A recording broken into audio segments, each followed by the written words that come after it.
नमस्कार दोस्तों, कैसे हैं? आपको एक बहुत अच्छा सीन दिख रहा है, बहुत अच्छी प्रकृति दिख रही है इस बोर्ड पे। ये जो प्रकृति आपको दिख रही है, प्रकृति का एक हिस्सा दिख रहा है, ये क्या है? पहचान सकते हैं आप? नेचर बहुत सुंदर होता है।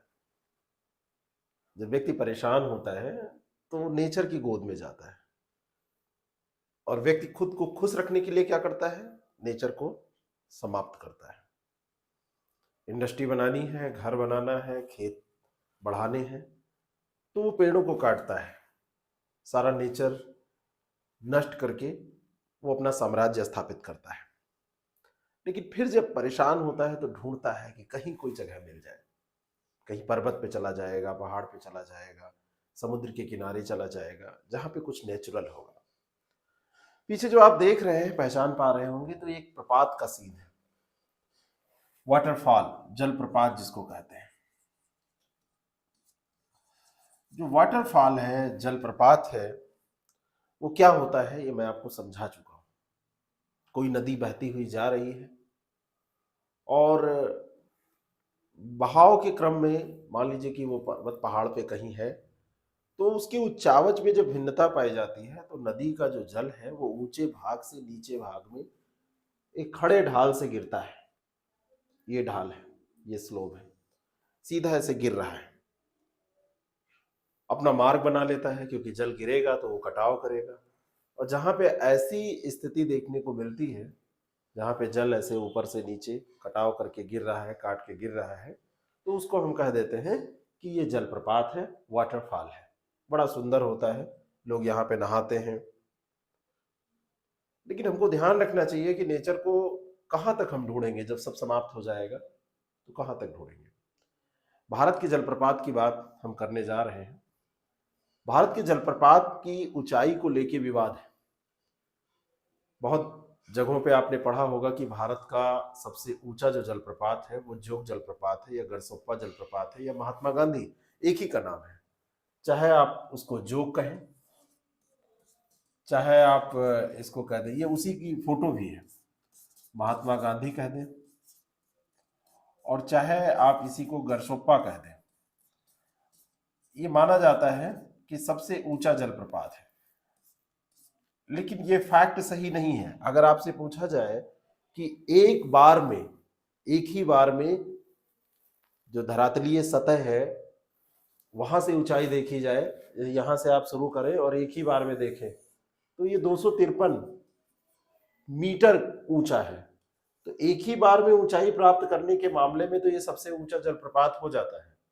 लेकिन कई चरणों में अगर जलप्रपात स्टेप बाय स्टेप, मान लीजिए कि कोई जलप्रपात है, पहले जल यहाँ गिराया, फिर करके ऐसे गिराया और फिर ऐसे गा के गिर रहा है, तो ये ऊंचाई भी जुड़नी चाहिए। तो ये ऊंचाई जब आप जोड़ेंगे तो गरसोप्पा नहीं रह जाएगा। इसका कारण आप समझिए, कई चरणों में कई प्रपात हैं जो गिरते हैं, और कई चरणों में जब गिरते हैं तो गरसोप्पा सबसे ऊंचा नहीं रह जाता है। तो कौन सा जलप्रपात सबसे ऊंचा है? टॉप 10 या टॉप जो ऊंचाई वाले 11-12 जलप्रपात हैं, उनकी सूची अगर हम डिस्कस कर लें, और इसमें प्रश्न पूछा क्या जाता है, आपसे पूछा जाएगा वाटरफॉल, तो वाटरफॉल किस रिवर पे है, किस नदी के मार्ग पे है, किस स्टेट में है, और इसकी हाइट क्या है, यानी कि धरातल से कितना ऊंचा है। ये चीजें इसमें पूछी जाती हैं। इतनी चीजें हमको तैयार करनी पड़ेंगी। तो फटाफट आप इनको नोट करते चलेंगे, इसकी लिस्टिंग कर लेंगे, यहीं से प्रश्न आपका हो जाएगा। एक लिस्ट, ये भी वाटरफॉल का ही देखिए, ये उदाहरण है। ये देखिए जल गिर रहा है, कितना सुहाना दृश्य। बाकी आपने मूवी देखी होंगी, बहुत सारी मूवीज की शूटिंग, गानों की शूटिंग यहाँ पर होती है। तो ये देखिए पूरा पहाड़ी पठारी इलाका है और वहां से ये नदी का जल गिर रहा है। एक सूची मैंने आप लोगों के लिए बनाई है, उस सूची को आप देखिए और इसको इसी समय तैयार करने की कोशिश भी आप करिए। अगर इसको अच्छे से तैयार कर लेंगे आप, तो आपके सारे प्रश्न लगभग हो जाएंगे, कोई प्रश्न आपका बचेगा नहीं। भारत के जलप्रपात, भारत के जलप्रपात में जो सबसे ऊंचा जलप्रपात आपसे पूछा जाएगा कि कौन सा जलप्रपात है, तो आप लोग क्या टिक करेंगे? सबसे पहले तो ये इंपॉर्टेंट प्रश्न है।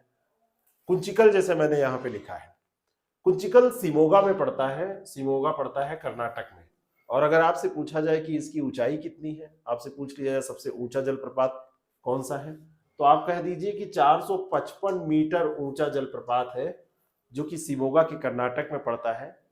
और ये किस नदी पे है, तो एक नदी पड़ती है वाराह, वाराह नदी पर यह पड़ता है। किस नदी पर? वाराह नदी पर यह पड़ता है, तो इसको ध्यान रखिएगा। वाराह नदी है और उसी पर यह पड़ता है। 455 मीटर ये ऊंचा है, ठीक है। कर्नाटक में स्थित है। आप जाएंगे किसी भी गवर्नमेंट साइट्स पे देखेंगे, कर्नाटक की साइट पे देखेंगे, ज्योग्राफी उसकी देखेंगे तो ये मिल जाएगा। दूसरी जो बात है कि अगर जोग प्रपात नहीं ऊंचा है तो क्या वो सेकंड नंबर पर है, तो सेकंड नंबर पे नहीं, जोग की बात करेंगे तो वो 9वें नंबर पे पहुंच जाएगा। बहुत दिनों तक आप ऐसा पढ़ते रहे तो उसको ध्यान रखिएगा। अगला जो प्रपात है वो बरेही पानी है और ये पड़ता है सिमलीपाल। सिमलीपाल राष्ट्रीय उद्यान है, मयूरभंज जिले में पड़ता है, उड़ीसा में। इसकी जो ऊंचाई है ये 399 मीटर है और 399 मीटर ऊंचा ये जलप्रपात उड़ीसा में पड़ता है। एक नदी पड़ती है बुधाबलंगा, बुधाबलंगा नदी है, वहीं पे पड़ता है। बुधाबलंगा नदी पर ये पड़ता है, तो इसको आप ध्यान रखिएगा। बुधाबलंगा नदी है जिस पर यह प्रपात पड़ता है। तीसरे नंबर पर आपका आता है नौकालिकाई जलप्रपात। नौकालिकाई 355 मीटर ऊंचा है। ये पड़ता है पूर्वी खासी पहाड़ी में और ये पहाड़ी पड़ती है मेघालय में, ठीक है। तो पहला अगर इसके इमेज में आप देखेंगे तो यहां पर देखिए, ये तो खैर झीलों का इमेज है, कोई इसका बहुत महत्व नहीं है। ये 355 मीटर है। कौन सा? ये जो पूर्वी खासी पर नौकालिकाई है, और नौकालिकाई पूर्वी खासी पहाड़ी मेघालय पे है, ये ध्यान रखिएगा। अगला एक जलप्रपात है जो चौथे नंबर पर है, लंग सियांग। ये भी खासी पहाड़ी पे है लेकिन खासी के पश्चिमी भाग में है, मेघालय में ही पड़ेगा और इसकी ऊंचाई 300 कितनी है? 337 मीटर ऊंचाई इसकी है। ये नदी पड़ती है किन्सी। कौन सी नदी है? किन्सी नदी। किन्सी नदी पर यह पड़ता है। इस प्रपात के बारे में नदी का आइडिया मुझे नहीं है। नौकालिकाई ये हो सकता है, कौन सी नदी है, नदी मुझे नहीं याद आ रही है, आपको अगर मिलेगी तो बता दीजिएगा। अगला जो प्रपात है उसको देखिए आप, दूध सागर। कर्नाटक और गोवा की सीमा पर दूध सागर पड़ता है। दूध सागर प्रपात मांडवी नदी, गोवा में बहती है ना मांडवी, तो ये मांडवी नदी पर है। कहां पर है? मांडवी नदी। मांडवी नदी पर है, उसी के जल से ये बनता है और इसकी जो ऊंचाई है वो 310 मीटर है। यहां पर जितनी भी ऊंचाई की हम बात कर रहे हैं वो सारी ऊंचाई हम मीटर में बात कर रहे हैं, तो 310 मीटर है। अगला प्रपात मीन मुट्टी है। मीन मुट्टी प्रपात वायनाड में पड़ता है, वायनाड केरल में। और ये जो प्रपात है मीन मुट्टी, ये 300 मीटर ऊंचा है। कितने मीटर? 300 मीटर ऊंचा है। नदी के बारे में, इसके बारे में भी जानकारी नहीं है मुझे। थलैयार, ये पालनी पहाड़ी तमिलनाडु में पड़ता है। थलैयार ये भी एक प्रपात है और थलैयार जो नदी है वो नदी, थलैयार पड़ता है आपका मंजलार नदी पे। मंजलार नदी, मंजलार नदी। स्टेट याद रखिएगा, तमिलनाडु में है। ऊंचाई जो इसकी है 300 से आप नीचे आ जाइए, 297 मीटर की ऊंचाई पाई जाती है। अगला जो पहाड़ है, प्रपात है, यह है बरकाना। बरकाना शिमोगा कर्नाटक में पड़ता है। कर्नाटक में कई है, जोग भी यहीं पर है और कुंचिकल के बारे में भी मैंने आपको बताया कि वो भी शिमोगा जिला कर्नाटक में ही पड़ता है। तो कुंचिकल सबसे ऊंचा है, बरकाना भी शिमोगा में है और जोग भी इसके नीचे देखिए शिमोगा में ही है। ऊंचाई के मामले में जोग 9वें पे है और बरकाना है 8वें नंबर पे। बरकाना जो पड़ता है ये आपका 200 मान के चलिए 259 मीटर की ऊंचाई पे। और ये नदी जो है वो सीता नदी है। कौन सी नदी है? इस नदी का नाम है सीता नदी। और 9वां जो है ये शरावती नदी है। कौन से? शरावती नदी, पहले भी हम बात कर चुके हैं। शरावती नदी पे पड़ता है और इसकी ऊंचाई है 253 मीटर। अब आप जो सबसे ऊंचा समझ रहे थे वो सबसे ऊंचा नहीं है, क्योंकि सबसे ऊंचे की ऊंचाई है 455 मीटर कुंचिकल।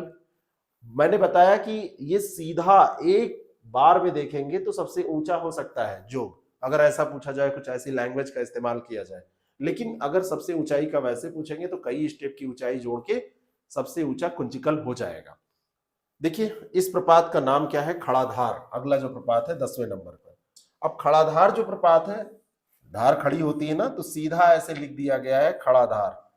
प्रपात की तरह इसका नाम भी है, उड़ीसा में पड़ता है खड़ाधार। एक नदी, क्या वहां पे एक नाला है, कोरा पानी नाला बोलते हैं, वहां पर 244 मीटर, 244 मीटर और कोरा पानी नाला, ठीक है ना, कोरा पानी नाला ये पड़ता है और वहीं पर ये प्रपात है, ठीक है ना। तो इसके बारे में ये आपको जानकारी रखनी है। अगला जो प्रपात है उसके बारे में देख लेते हैं। ये प्रपात देखिए, कूने प्रपात। कौन सा? कूने। कूने पड़ता है पुणे में, पुणे महाराष्ट्र में एक स्थान पड़ता है लोनावाला, तो लोनावाला में ये पड़ता है और इसकी ऊंचाई है 200 मीटर। 200 मीटर की ऊंचाई पड़ता है लोनावाला में, लोनावाला, ठीक है ना। लोनावाला आपने सुना होगा नाम कहीं ना कहीं, क्योंकि मुंबई फिल्मों के गढ़ के तौर पे जाना जाता है, तो मुंबई वाले नाम से आप तो परिचित रहते ही हैं। फिल्मों का प्रभाव हमारे ऊपर बड़ी तेजी से पड़ता है, उसमें अच्छी बातें हो तो उसका भी पड़ेगा, बुरी बातें हो तो उसका भी पड़ेगा। इसीलिए सिनेमा माना जाता है कि हमारे सोसाइटी को राह दिखाता है, हमारी सोसाइटी कैसे चलेगी, क्या होगा, उसको राह दिखाता है सिनेमा, क्योंकि उसको फॉलो करना आसान होता है। हम जितना पढ़ के सीखते हैं उससे ज्यादा देख के सीखते हैं, और उससे ज्यादा हम ऐसी चीजों को सीखते हैं जो चीजें थोड़ा सा हमको अलग लगती हैं।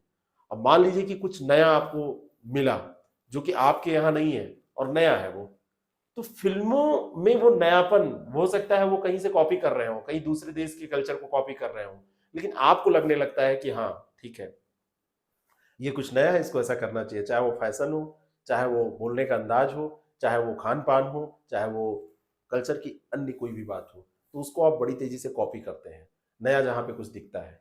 तो सिनेमा इसीलिए बहुत प्रभावित करता है समाज को, और सिनेमा वालों को ध्यान रखना चाहिए कि ऐसी कुछ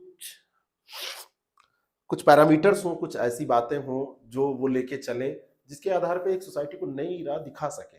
लेकिन होता क्या है, सारा गेम होता है बजट का, सारा गेम होता है कमाई का, सारा गेम होता है कि कैसे ज्यादा से ज्यादा अर्निंग हो, और इसी चक्कर में वो आइटम सॉन्ग, इसी चक्कर में वो कुछ भी दिखा डालते हैं, चोरी के तरीके भी दिखा डालते हैं। उससे कई बार तो हमको फायदे होते हैं कि कुछ दिखाया जा रहा है, कोई मान लीजिए कि एक सीरीज आई पूरी और उसमें सब चोरी वाली ही थी बातें, कौन सी सीरीज थी, और वो सीरीज आप तो दिखा रहे हैं एक समाज की सच्चाई, लेकिन कई लोग जो क्रिमिनल माइंड के होते हैं, जिनका कहीं ना कहीं रुका पड़ा है दिमाग, लेकिन वो जब वैसा कुछ पाते हैं, आइडियाज उनको आ जाते हैं, तो वो उसको अपनाने लगते हैं और उसके आधार पे कुछ ना कुछ ऐसा करने लगते हैं। कहने का मतलब वो सीखने की कोशिश करते हैं। अब दूसरा ये भी है कि ऐसा तो है नहीं कि फिल्में नहीं आएंगी तो वो सीख नहीं पाएंगे, जिसको सीखना है वो सीख ही लेगा। फिर भी कुछ दायित्व तो हर संस्था के होते ही हैं। तो पुणे ये आपका पुणे में है, महाराष्ट्र में है, और लोनावाला स्थान पे है। अगला एक और देख लीजिए, ये सोचीपारा है। कौन सा है? सोचीपारा। सोचीपारा वायनाड केरल में पड़ता है, लगभग 198, 200 से इसमें आप नीचे आ जाएंगे, 198 मीटर ये ऊंचा है। और ये जो है 198 मीटर, ये आपका सॉरी, सोचीपारा जो है केरल में पड़ता है, ये 200 मीटर ही है, ये 200 मीटर ही है। कहाँ कितना है? 200 मीटर ही है, 198 नहीं है, 200 मीटर तक ही हमने इसमें नोट ही किया है। उसके बाद में 158 और नीचे बहुत छोटे छोटे और जलप्रपात आपको मिलेंगे। आप एमपी जाएंगे वहां पर भी जलप्रपात मिल जाएंगे, आप जाएंगे उत्तराखंड वहां पे भी कुछ छोटे छोटे मिल जाएंगे, केरल में और बहुत सारे जलप्रपात मिल जाएंगे, ठीक है ना। तो ये ध्यान रखिएगा। तो ये जो है सोचीपारा, ये केरल में है, वायनाड जो वहां का डिस्ट्रिक्ट है, वायनाड जिले में ये पड़ता है, ठीक है। तो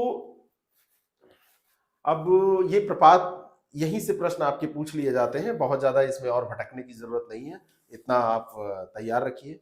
बाकी कई प्रपात हैं, जैसे केवटी प्रपात है, एक महानदी पे एक बार सुमेलित करने में पूछा गया है, ओडा प्रपात है, देवदरी प्रपात है, तो ये थोड़े से ये प्रपात है। और चलिए एक हम लिस्ट आपको और बनवा देते हैं, जिसको ये आप ध्यान रखिएगा। जब आप प्रपात के बारे में इसे पढ़ेंगे तो डिटेल बुक, अगर आप फिजिकल ज्योग्राफी पढ़ेंगे, भौतिक भूगोल की किताब, तो उसमें बहुत कुछ आपको मिलेगा, बहुत डिटेल में मिलेगा, क्योंकि वो सब्जेक्ट है तो सब्जेक्ट में चीजें डिटेल में रहती है। लेकिन जीएस के लिए इतना ज्यादा पढ़ने की जरूरत नहीं होती है। जैसे एक केवटी प्रपात है, अगर आपसे कभी नदी ही पूछ ली जाए तो केवटी प्रपात आप क्या टिक करेंगे? तो केवटी प्रपात कहाँ पड़ेगा ये आपको याद रखना है, और किस नदी पे है। तो ये महानदी पे है, और महानदी कहाँ पर पड़ती है? ये उड़ीसा में, ठीक है ना। तो ये महानदी पे है। दूसरा एक मैंने आपको भी बताया था, एक प्रपात है चचाई प्रपात। चचाई प्रपात बीहर नदी पे पड़ता है। टोंस जो नदी है उसकी सहायक नदी है बीहर नदी। तो चचाई बीहर, चचाई जो प्रपात है ये आपका बीहर नदी पे पड़ेगा, और बीहर ये टोंस की सहायक है। जो टोंस नदी हमने पढ़ी थी ना, तो टोंस की ये सहायक नदी है। एक इसको ध्यान रखिए। एक आपका प्रपात पड़ेगा जिसका नाम है ओडा प्रपात। नाम से ये विदेशी प्रपात लगेगा, ओडा प्रपात। ओडा प्रपात आप जाएंगे, ओडा नदी ही है, ओडा नदी पे ही पड़ता है। और एक देवदरी प्रपात है, ये ओडा नदी ही है। खैर ये आसान भी है इसलिए पूछा नहीं जाएगा। और एक आपका देवदरी प्रपात है, इस प्रपात का नाम है देवदरी प्रपात। तो देवदरी जो प्रपात है ये कर्मनाशा नदी जो हमने बताई थी ना, तो कर्मनाशा नदी पे पड़ता है, कर्मनाशा नदी। ये सब कम ऊंचाई वाले प्रपात हैं, इनकी किसी की भी ऊंचाई 150 मीटर से ज्यादा नहीं है। इसमें केवटी प्रपात जो हमने बताया है, केवटी तो 100 से भी कम मीटर ऊंचा है, 98 मीटर ही ऊंचाई पे मिल जाएगा। चचाई प्रपात आपका ऐसे ही मिल जाएगा, 127 मीटर की ऊंचाई पे लगभग ये हो जाएगा। इसके अलावा आप झारखंड में आएंगे तो वहां पे जैसे गरसप्पा एक पूछा जाता है, ऐसे एक राजरप्पा पूछा जाता है, तो ये झारखंड में प्रपात पड़ता है। हुंडरू भी पड़ता है, तो हुंडरू, रजरप्पा, ये सब प्रपात जो है ये झारखंड के प्रपात हैं। ये हमारा प्रपातों वाला चैप्टर समाप्त हुआ। ये पूरी लिस्टिंग जो है ये इंपॉर्टेंट है, ये पूरी लिस्ट आप सही से तैयार कर लीजिए। इतने ये प्रपात हैं, इनको अगर आप तैयार कर लेते हैं तो यहीं से आपके प्रश्न हो जाएंगे। इसको आप जैसे भी करना है आप इसको रट लीजिए, क्रम तैयार कर लीजिए इनका, और अपने हिसाब से नोट कर लीजिए, फोटो ले लीजिए इसकी, तो आपका काम इतने में हो जाएगा। अब वाटर बॉडीज के बारे में ही पढ़ रहे हैं, नदी ही पढ़ रहे हैं, तो हम झीलों की बात कर लेते हैं। Important lakes in India. तो भारत की झीलें विश्व की झीलों से कुछ ऐसे प्रकार में अलग नहीं होंगी। जिस प्रकार की झीलों को हमने वहां पे अध्ययन किया था, उन्हीं में से कुछ प्रकारों की झीलें यहाँ पर पाई जाएंगी। लेकिन आपके अध्ययन की सुविधा के लिए हम एक बार इसको फिर से आपको प्रकार इसका बांट के बता देते हैं, जिससे कि आपको कोई दिक्कत ना हो, आप समझ सके। यहाँ पे जब मैं बात करूं कि मैंने फर्स्ट पेपर में बताया था, तो फर्स्ट पेपर का मतलब होता है कि जब वर्ल्ड ज्योग्राफी हम लोग पढ़ रहे थे, तो वर्ल्ड ज्योग्राफी में हमने डिस्कस किया था झीलें जो होती हैं वो मुख्यतः दो ही प्रकार की झीलें आपको मिलेंगी। या फिर वो प्राकृतिक झील होगी जिसका विकास नेचुरली हुआ है, नेचर ने जिसको डेवलप किया है। और अगर प्राकृतिक नहीं है तो प्राकृतिक नहीं है तो मानव निर्मित होगी। मानव निर्मित झील जो होती हैं उनका मनुष्य अपने उपयोग के लिए जैसा भी उसकी जरूरत होती है तो वैसा बनाता है। कभी पानी के उपलब्धता के लिए, कभी सिंचाई के लिए, कभी किसी रिजर्वायर के बारे में आपने सुना होगा, रिजर्वायर बनाए जाते हैं, जलागार बनाए जाते हैं, कोई बांध बनाया गया, तो बहुउद्देशीय परियोजनाएं हैं, नदी घाटी परियोजनाएं, उनके लिए बनाया जाता है। लेकिन प्राकृतिक जो झील होती हैं उनको अगर हम देखें तो इनको हम कई भागों में बांट सकते हैं। प्राकृतिक झील विशेष तौर पर जो हमने वर्ल्ड ज्योग्राफी में पढ़ा था उस लिहाज से हम देखें तो कितने भागों में बांट सकते हैं। प्राकृतिक झील एक होती है जो विवर्तनिक क्रियाओं के द्वारा बनती है। धरातल का कोई भाग धंस गया, भाई झील क्या है? एक वाटर बॉडी है जो चारों तरफ से लैंड से घिरी हुई है और बीच में उसमें पानी भर गया है। तो मान लीजिए कि कोई धरातल का बड़ा भाग है और वो धंस गया और उसमें पानी भर गया, तो वो क्या हो जाएगी? विवर्तनिक झील। विवर्तनिक झील वो हो जाएगी। और विवर्तनिक झील जैसे हमारे यहाँ कौन सी झील इसका उदाहरण है? तो हमारे यहाँ इसका उदाहरण आपका हो जाएगा जैसे लेक वुलर, जो वुलर झील है, ऊनर झील इसका उदाहरण है। ऐसे ही इसका विकास हुआ है।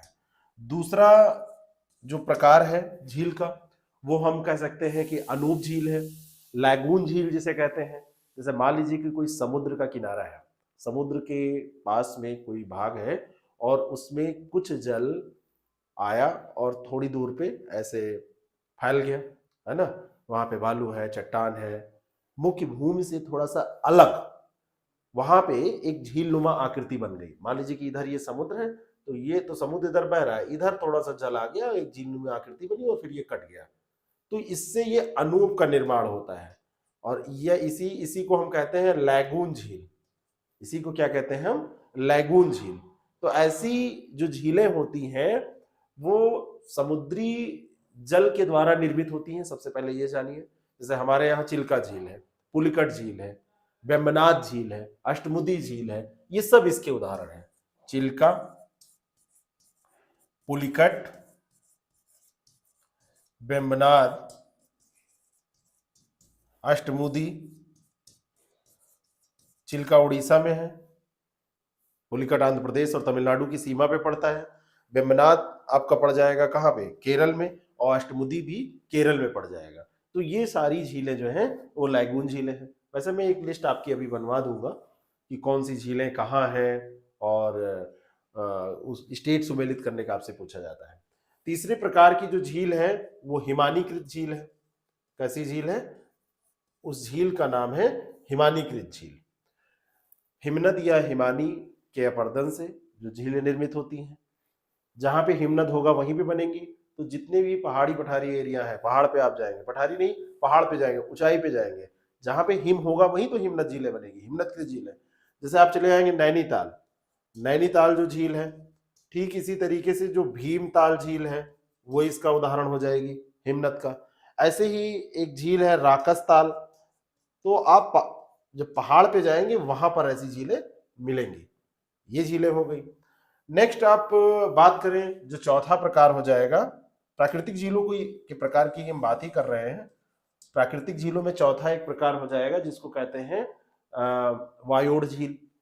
मरुस्थलीय क्षेत्रों में मान लीजिए कि हवाएं तेजी से चल रही हैं, तो हवा सतह के ऊपर की मिट्टी को उड़ा ले गई, वहां पे कहीं पे गड्ढा कर दी और उड़ा के ले गई, कहीं किनारे किनारे लगा दी, तो एक दीवार टाइप का बन गया। मान लीजिए कि इधर से उड़ा रही है और ले जाके इधर इकट्ठा कर रही है, यहाँ यहाँ यहाँ यहाँ पूरा ये एकत्रित कर दी। तो एक पूरा ये हो सकता है ऐसे, यहाँ गड्ढा हो गया, इसमें पानी भर गया, तो इसको हम वायोड़ झील या वायु निर्मित झील का नाम दे सकते हैं, वायु निर्मित झील।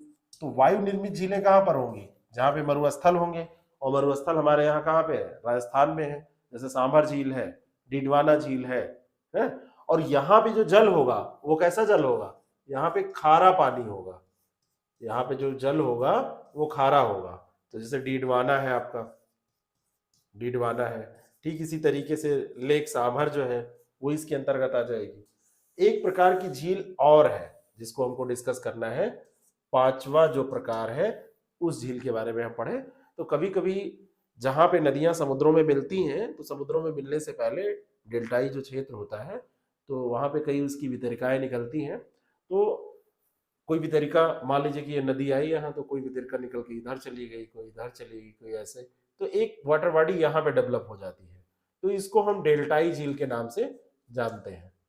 यहाँ पर नदी की जो शक्ति है वो समाप्त हो जाती है, उसके पास इतनी ताकत नहीं रह जाती है कि वो अब बहुत फ्लो में कुछ ले जाए। वितरिका इधर उधर निकल गई तो वो निकल गई है, वहां पे झीलों का विकास हो जाता है, क्योंकि नदी के जल से निर्मित होती है। तो डेल्टाई झील, ये ध्यान रखिएगा, समुद्र के किनारे होती हैं, लेकिन जो अनूप झील है उसका जल समुद्री होता है, तो वो खारा जल होता है, खारिल जल होता है। इसका जो जल होता है वो मीठा जल होता है। कैसा जल होता है? मीठा जल होता है। इसमें नदी का जल होता है। जैसे आप जाएंगे कृष्णा गोदावरी डेल्टा पे, तो कोलेरू झील का निर्माण जो होता है, बताया था ना वहां पे, तो कोलेरू झील, कोलेरू, कोलेरू जो झील है ये कृष्णा का भी डेल्टा है वहां पे, और साथ में वहां पर गोदावरी का डेल्टा भी है। तो कृष्णा गोदावरी के डेल्टा पे जो कोलेरू झील का निर्माण होता है वो ऐसी ही झील है। ठीक है। कभी कभी झीलें आपसे स्टेट वाइज पूछ ली जाती हैं, राज्यवार झीलों का क्रम पूछ लिया जाता है। तो आपसे जब राज्यवार झीलें पूछी जाए तो आप उसको व्यवस्थित तौर पे लिख सकें, तो ये इंपॉर्टेंट है, मतलब वहां पे लिख भी सकें और कभी छांटने को पूछ लिया जाए तो आप उसका उत्तर दे सकें। इसके लिए हमको स्टेट वाइज झीलों को नोट कर लेना चाहिए। इस मैप में भी आप देख के बहुत कुछ समझ सकते हैं। जैसे एक झील यहाँ पे दी हुई है, लेक वुलर, ये लेक वुलर दी हुई है, और लेक वुलर जो है ये आपकी जम्मू कश्मीर में झील है। ठीक इसी तरीके से एक दूसरी झील दी हुई है, होकेरा वेटलैंड यहाँ पर दिया हुआ है, ये भी यहीं पर है। इसके अलावा जम्मू कश्मीर में आप नोट कर सकते हैं, लेक डल है, डल लेक नोट कर लीजिए। तो एक एक लिस्टिंग कर लेते हैं। ये मैप में तो ठीक है, ये मैप आप देख लेंगे, सर्च कर लेंगे, आपको समझ में आ जाएगा। लेकिन आपको जो पढ़ना है वैसे तो थोड़ा सा हम एक बना लेते हैं स्टेट वाइज। इधर राज्य लिख लेते हैं, जैसे स्टेट आपका हो गया इधर जम्मू कश्मीर। तो जम्मू कश्मीर में कौन कौन सी झीलें हैं? जम्मू कश्मीर, है ना। जम्मू कश्मीर में कौन कौन सी झीलें मिलेंगी? जैसे एक मैंने आपको बताया वुलर लेक, है ना, एक मैंने आपको बताया डल लेक। वुलर मिलेगा, डल मिलेगा आपको। एक वहां पे अनंतनाग और वेरीनाग, ये दो झीलें मिलती हैं। अनंतनाग, वेरीनाग, और एक शेषनाग भी है, वेरीनाग, और एक ऐसे ही नाम है शेषनाग, शेषनाग। ये झीलें आपको मिल जाती हैं कहां पर? वहीं पे कश्मीर में ये सारी झीलें आपको मिल जाएंगी। ठीक है। मंसार झील जो है वो मिलेगी, वो जम्मू में मिलेगी, है ना। सरुइंसार झील है वो भी जम्मू में मिलेगी। तो मंसार और सरुइंसार, सरुइंसार, ये आपको दोनों झीलें जो है ये कश्मीर में मिलेंगी। बाकी जो ये झीलें मैंने बताई ये आपको जम्मू में मिल जाएंगी। एक झील पहले जम्मू कश्मीर में हुआ करती थी, ममीरी झील, लेकिन वो अब कहां पे पाई जाती है? लद्दाख में। कहां पर है? ममीरी झील, ये लद्दाख में है ममीरी। यहाँ पे जम्मू जो है वो हिंदू वहां पे ज्यादा पाए जाते हैं, और जो कश्मीर वाला एरिया है वहां पे मुस्लिम ज्यादा पाए जाते हैं। खैर ये धार्मिक विभाजन है, इससे झीलों से कोई मतलब नहीं है। आगे बढ़ेंगे, दूसरे स्टेट पे आते हैं। दूसरा स्टेट है हमारा हिमाचल प्रदेश। उत्तर से दक्षिण हमारा है ना, तो हिमाचल प्रदेश। हिमाचल प्रदेश में भी आपका जैसे एक सूरज ताल पाया जाता है, जहां पे हिमाचल प्रदेश में आप, एक तो सूरज कुंड है वो हरियाणा में है, एक यहाँ पे है सूरज ताल। ये दोनों में अंतर याद रखिएगा। सूरज ताल जब कहा जाएगा तो ये हिमाचल प्रदेश में है, और जब सूरज कुंड कहा जाएगा तो वो हरियाणा में पड़ेगा। यहां पर एक झील पाई जाती है आपकी रेणुका, ये भी आपकी हिमाचल प्रदेश में ही पाई जाती है। और एक झील है खज्जर। कौन सी है? खज्जर। और जब आप हरियाणा में आएंगे, लगे हाथ यहां पे हरियाणा भी हम देख लेते हैं। हरियाणा, हरियाणा में जब आप जाएंगे तो यहां पर जो सूरज ताल है इसको आप कर दीजिए सूरज कुंड। ये तो इसमें कंफ्यूज नहीं होना है, ये ध्यान रखिएगा। हरियाणा में एक ही है ये महत्वपूर्ण, सूरज कुंड। ठीक है। पंजाब में आइए, पंजाब, पंजाब, पंजाब में कौन कौन सी झीलें पाई जाएंगी? पंजाब में एक तो हरिके, जो बैराज की बात आप करते हैं, हरिके एक है, कांजलि है, और एक रोपण है। तो कांजलि, हरिके, और एक है यहाँ पे रोपण। ये तीन झीलें हैं जो वहां पर पाई जाती हैं। ठीक है।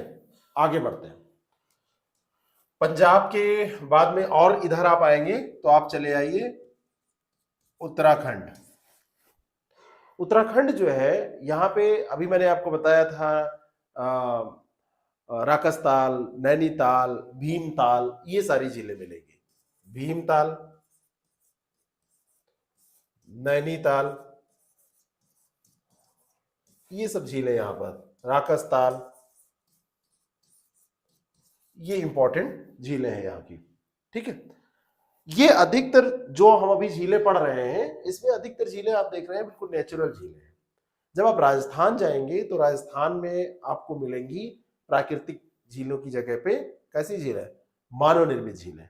ठीक है, तो चलिए अब चलते हैं राजस्थान, और लिस्ट बड़ी लंबी है। पानी की वहां पर किल्लत, तो पानी की किल्लत के कारण क्या किया गया, यहाँ पे जो भी राजा महाराजा थे उन्होंने झीलों का विकास किया। जैसे वहां पे एक फतेह सागर पड़ता है, स्वरूप सागर पड़ता है, सब उदयपुर में है। वहां पर उदयपुर से पूरा आप एक बेल्ट जाएंगे तो उदयपुर में आपको एक पूरा सब झीलों का एक पूरा क्रम मिलेगा। रंगा सागर है, स्वरूप सागर है, फतेह सागर है ना। जैसे यहाँ पर अगर हम चले उदयपुर, तो उदयपुर में फतेह सागर, रंगा सागर,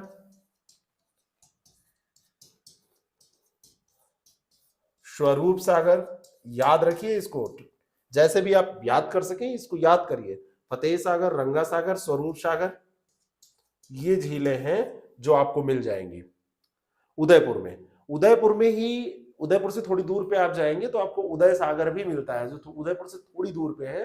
आप 10-12 किलोमीटर जाएंगे तो आपको मिल जाएगा उदय सागर। उदयपुर में ही राजसमंद, जयसमंद भी है। तो उदयपुर झीलों का शहर है। राजसमंद, जयसमंद, ये झीलें हैं। और उदय सागर भी हमने आपको बताया कि थोड़ी दूर पर आपको मिल जाएगा उदय सागर। वहां के जो राजा लोग थे उन्होंने अपने नाम, अपने पूर्वजों के नाम इन झीलों का विकास करवाया। तो ये उदयपुर की कुछ झीलें हो गई। आप इधर आएंगे जोधपुर में आपको झील मिल जाएगी। जैसे साभर झील आपसे पूछी जाए तो जयपुर में ये पड़ती है। जयपुर, नागौर, नागौर स्थान है, नागौर, जयपुर और अजमेर, ये 3 जिले हैं, वहां पर मिलेगी। तो सांभर जो झील है, सांभर आप 3 भागों में बांट दीजिए।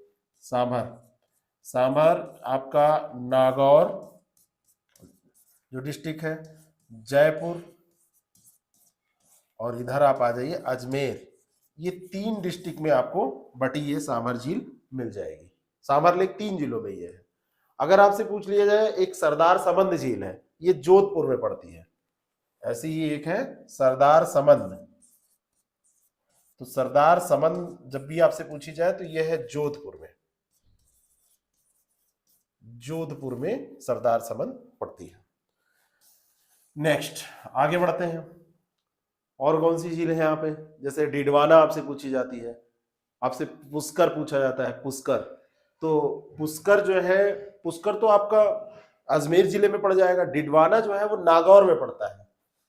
डिडवाना, डिडवाना जो है ये नागौर में पड़ता है। और पुष्कर अजमेर में पड़ेगा। अजमेर शरीफ जहां पर है वहीं पर, ठीक है ना। आयोग कहाँ पर है राजस्थान का, वहीं पे तो है, अजमेर में। तो ये वहां पे पड़ जाएगा। इसके अलावा मैंने आपको इसमें बताया था कि दोनों इसमें मिलेंगी, लेकिन यहाँ पे मानव निर्मित, जैसे जयसमंद, राजसमंद, उदय सागर, फतेह सागर, पिछोला, ये सब मानव निर्मित झीलें हैं। और जितनी भी मानव निर्मित झीलें हैं वो मीठे पानी की झीलें हैं। इसमें अगर हम अंडरलाइन करें तो ये जयसमंद, राजसमंद, उदय सागर, ये सांभर तो ये प्राकृतिक हो जाएगी, ये नहीं है ना, फतेह सागर, ठीक है। ये सारी झीलें जो हैं, ये कैसी झीलें हैं, ये सब मानव निर्मित झीलें हैं। और ये सारी झीलें कैसी हैं, मीठे पानी की झीलें हैं, मीठे पानी की झीलें हैं, ठीक है। ये इतना ध्यान रखिएगा, क्योंकि जो मानव निर्मित झीलें हैं उनमें जल एकत्रित किया जाएगा। जो बारिश होगी, जहां पे बरसात होगी या कहीं से लाया जाएगा जल वैसा। तो और जो प्राकृतिक झीलें हैं वो वैसी हैं, खारी हो जाएंगी, क्योंकि वो ऐसा क्षेत्र ही है, मरुस्थलीय क्षेत्र है। चलिए आगे बढ़ते हैं और अगले स्टेट में चलते हैं। राजस्थान से साउथ में बढ़ते हैं और हम पहुंच जाते हैं गुजरात में। तो गुजरात की झीलों को हम देख लेते हैं, ठीक है ना। गुजरात में भी झीलों का विकास किया गया। तो गुजरात में कौन कौन सी झीलें हैं, नल सरोवर और नारायण सरोवर, ये 2 इंपॉर्टेंट है।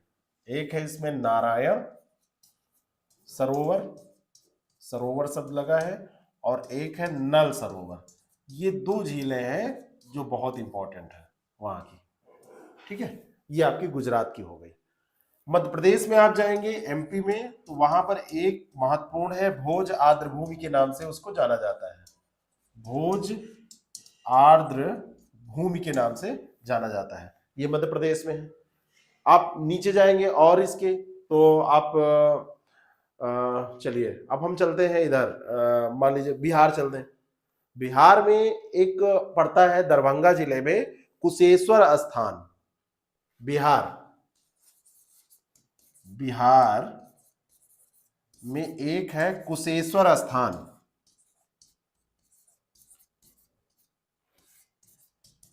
और ये आपका पड़ता है कहां पे, दरभंगा में। ठीक है।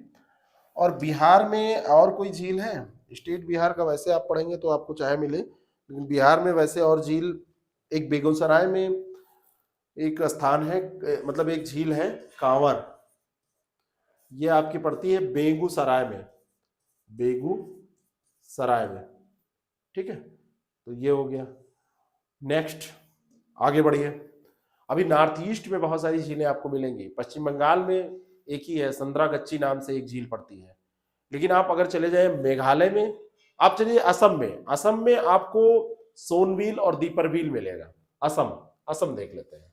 असम तो सोनबील और दीपरबील,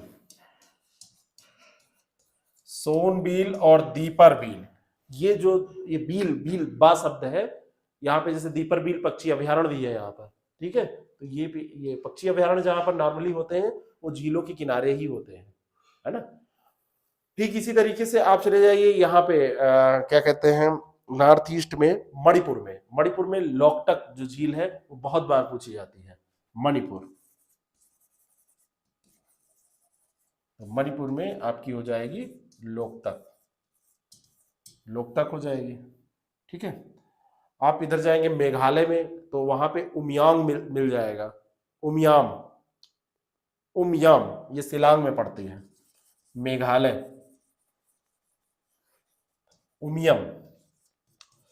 उमियम ये है शिलांग में पड़ती है। नेक्स्ट आगे बढ़ते हैं। ये मेघालय हो गया। इधर अभी गुजरात के बाद में महाराष्ट्र बचा हुआ है ना। महाराष्ट्र में कई झीलें हैं और ये पूछी भी जाती हैं। महाराष्ट्र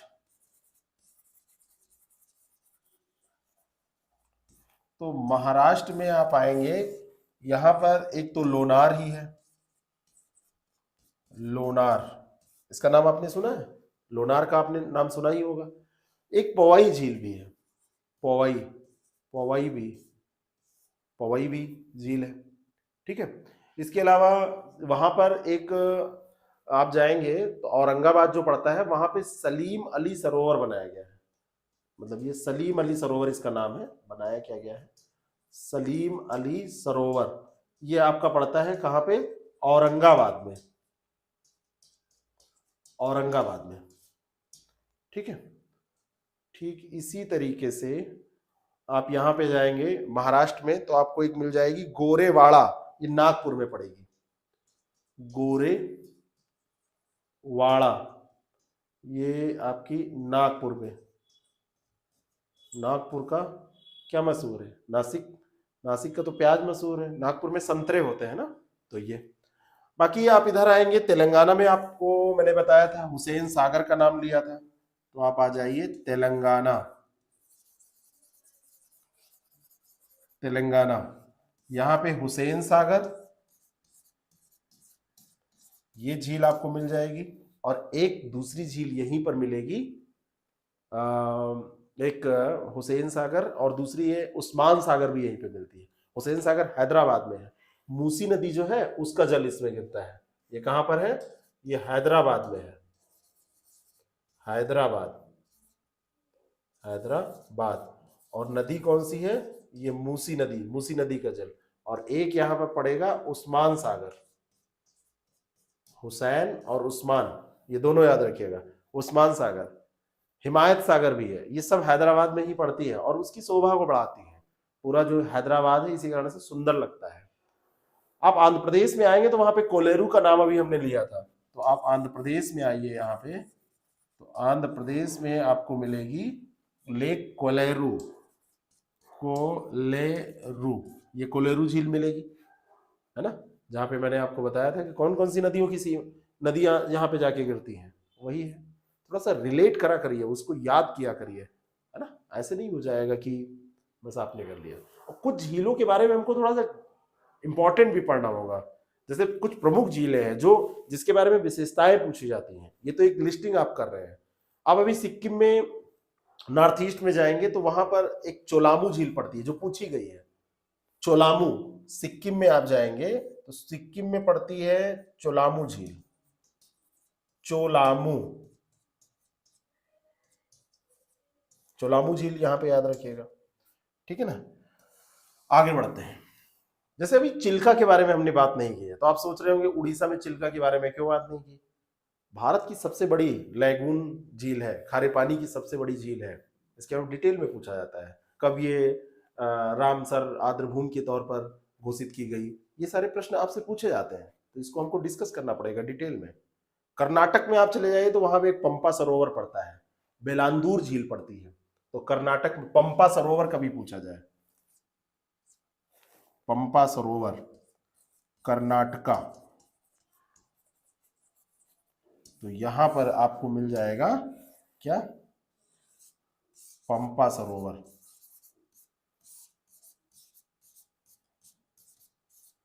ये पंपा सरोवर हो गया। कर्नाटक में ही आपको मिल जाएगा बेलांदूर झील, नॉर्मली पूछी नहीं जाती है, बेलांदूर झील,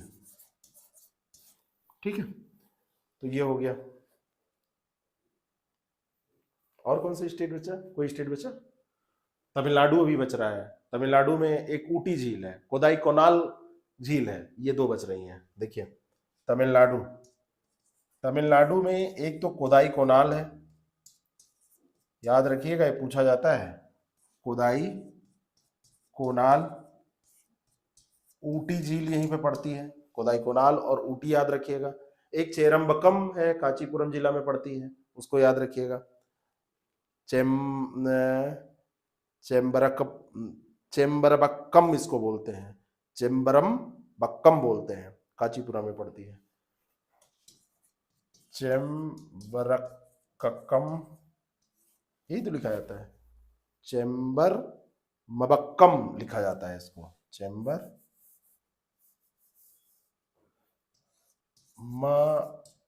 मबक्कम,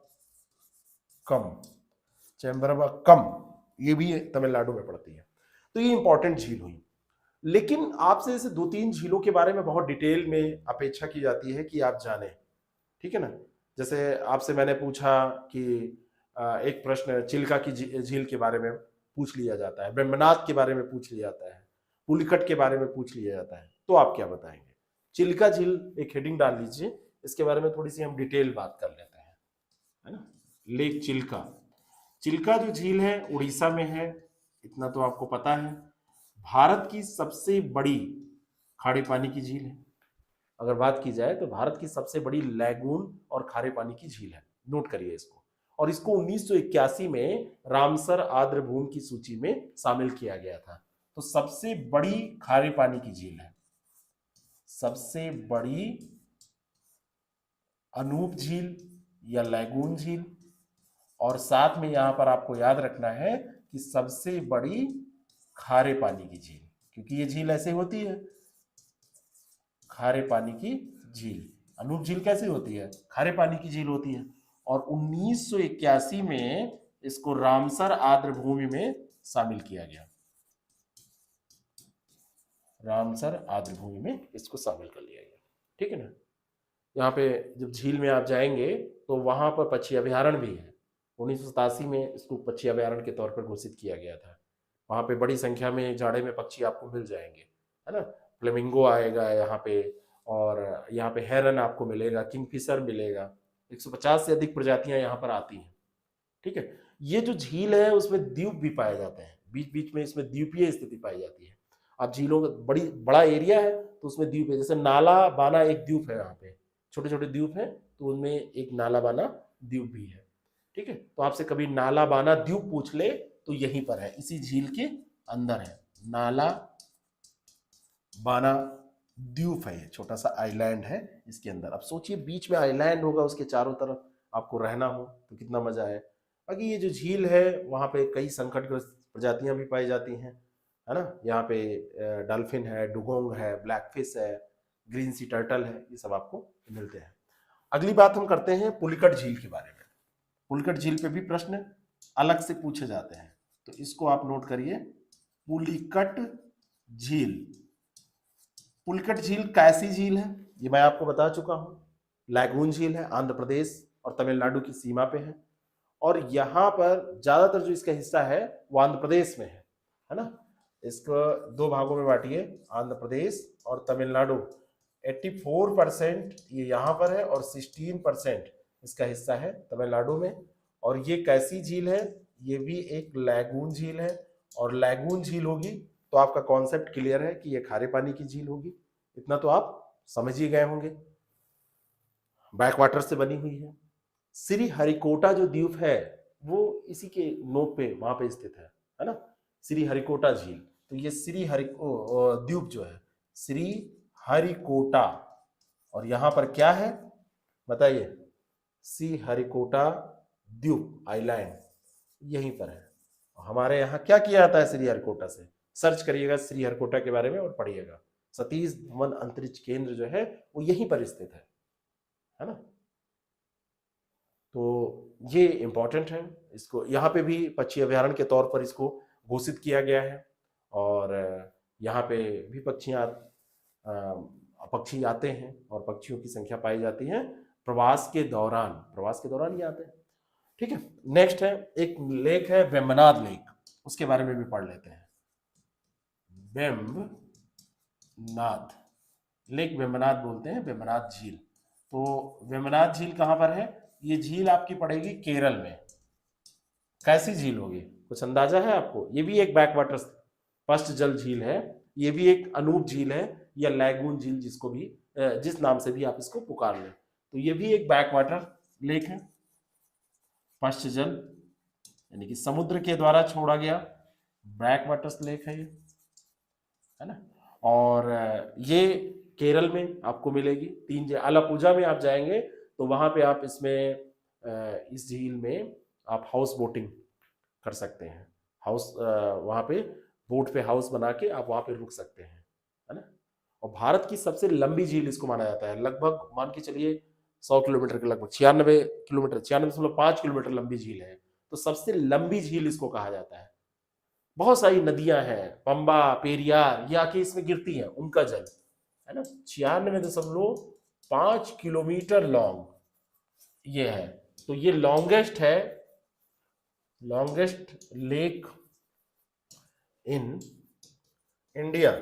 भारत में ये सबसे लंबी झील के तौर पर जानी जाती है। बहुत सारी नदियों का निकास यहां पर है आके, पंबा जो रिवर है केरल की, पेरियार या के इसी में मिलती है, गिरती है, तो इसमें जल की कमी नहीं रहती है, जल इसमें मिलता रहता है। और समुद्र से जल आके ये छूटा हुआ है। 2002 में इसको भी रामसर आर्द्रभूमि में शामिल कर दिया गया। कब शामिल किया गया? 2002 में पूछा जाता है। रामसर आर्द्र स्थल के तौर पर इसको शामिल कर दिया गया 2002 में।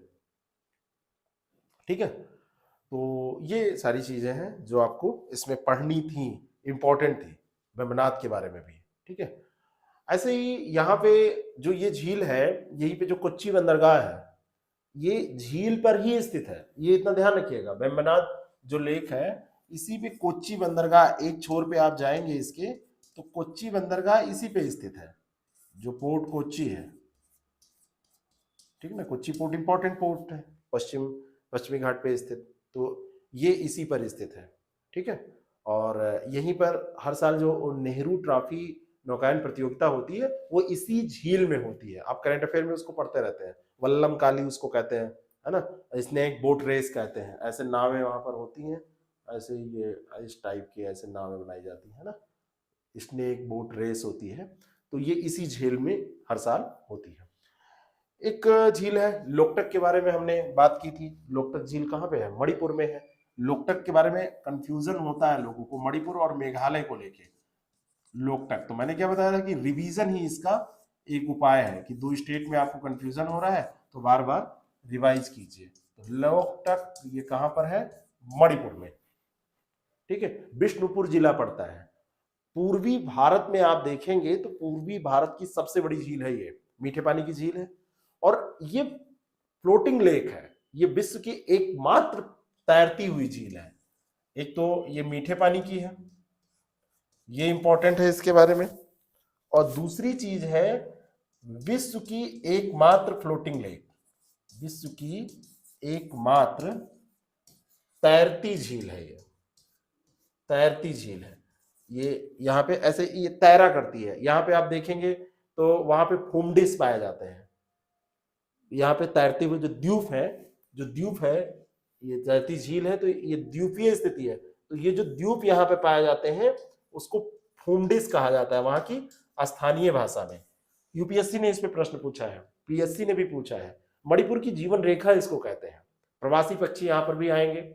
1990 में ही इसको रामसर आर्द्र स्थल का दर्जा दे दिया गया था। 1990 में इसको रामसर आर्द्र स्थल का दर्जा दिया गया। ठीक है, और फुमडिस जो है ये जल में जो तैरते हुए पौधे होते हैं जिनको हाइड्रोफाइट्स कहते हैं, हाइड्रोफाइट से निर्मित होते हैं फुमडिस। ऐसे द्वीप पूरे तैर रहे हैं, वनस्पतियां हैं उन्हीं से निर्मित है। वनस्पति, मिट्टी, वृक्ष, उसमें छोटे छोटे वृक्ष, पौधे, ये सब है, और तैरते हुए जा रहे हैं। जो यहाँ का एक पार्क है जिसको केबुल लामजाओ नेशनल पार्क के नाम से जानते हैं, तो केबुल लामजाओ फुमडिस पे ही है। ये जो फुमडिस है इसी पर ही केबुल लामजाओ है। केबुल लामजाओ ये नेशनल पार्क है और ये इसी पर स्थित है। कितना बढ़िया दृश्य होगा, आप सोच के देखिए। विश्व का एकमात्र तैरता हुआ नेशनल पार्क भी है ये, क्योंकि ऐसी ऐसी स्थिति कहीं पाई नहीं जाती है, और उस पे नेशनल पार्क है। ठीक है, संगाई हिरण के बारे में एक बार प्रश्न पूछा गया था, तो संगाई हिरण यहीं पे पाई जाती है। संगाई हिरण यहीं पर मिलती है। बात समझ में आ गई? संगाई हिरण, और ये मतलब प्राकृतिक तौर पर वहां पर पाई जाती है। ठीक है, डांसिंग डियर इसको कहा जाता है, क्योंकि वो